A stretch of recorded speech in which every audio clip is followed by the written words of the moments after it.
내년 7월부터 지역에 분포된 도시 공원들이 큰 변화를 맞게 됩니다.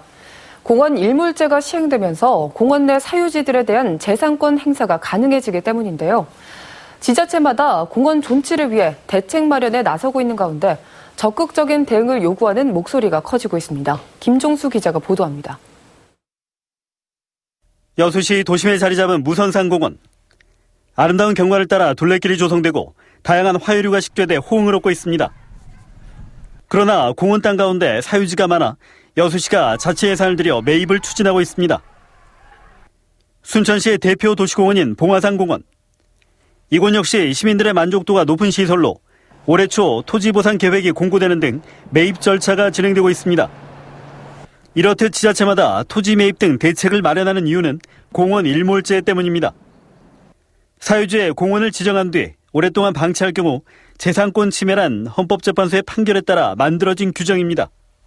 특히 내년 7월부터 시행될 공원 일몰제로 공원 부지에서 재산권 행사가 가능하게 돼 지자체마다 대책 마련에 나섰습니다.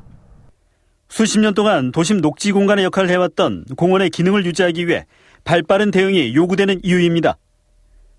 광양시 역시 공원의 존치가 필요하다는 데 공감하고 해당 부지의 활용도를 높이기 위해 도내 최초로 용역에 들어간 상황.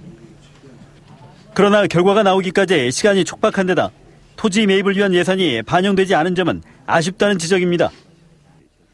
광양시는 개발 계획에 맞춰 예산을 편성해야 한다면서도 제도 시행 이후 난개발 우려가 있는 지역에 대해선 관심을 기울이겠다고 밝혔습니다.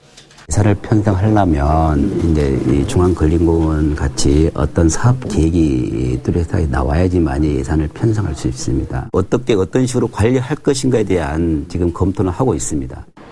그러나 환경단체는 광양시의 관련 정책에 뒤늦은 행보라고 주장하고 있습니다. 민선 7기 출범에 맞춰 이 문제가 수면 위로 올라왔지만 타 지자체에 비해 적극적으로 대응하지 못했다는 겁니다. 토론회 장이라든지 이런 것들이 마련되지 않다 보면 재산권 침해를 받았던 소유자라든지 그리고 도시민들의 어떤 그 공공성에 대한 침해라든지 이런 것들이 상충돼서 다량의 민원들이 발생이 될 가능성이 매우 높다라는 거예요. 공원 일몰제 시행을 앞두고 각 시군마다 도시공원의 지속 가능성을 위해 발빠른 움직임을 보이고 있는 가운데 광양시가 내놓은 대안이 늑장 행정이란 지적을 털고 실효성을 거둘 수 있을지 관심이 높아지고 있습니다. MBC 뉴스 김종수입니다.